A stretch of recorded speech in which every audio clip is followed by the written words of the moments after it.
Қайырлы күн, панкейк дайындаймыз.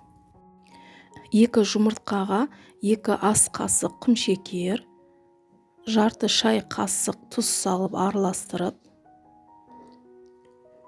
жылы сүт құямыз.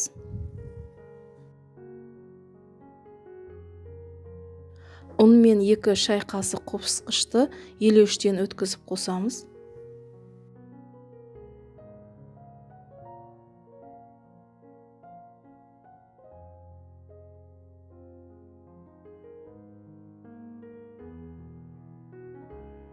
Сұйық май қосып, жақсылап араластырамыз.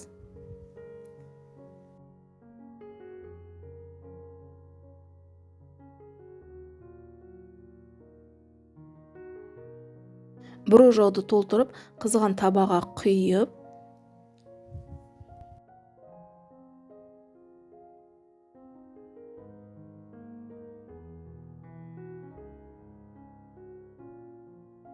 көтеріліп, тесіктер пайда болғаннан кейін екінші бетіне аударып пісіріп аламыз.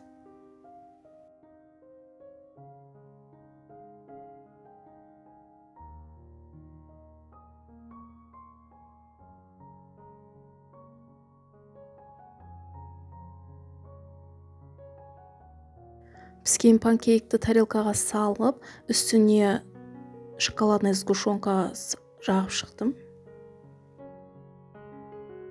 Жасап көріңіз, ас болсын.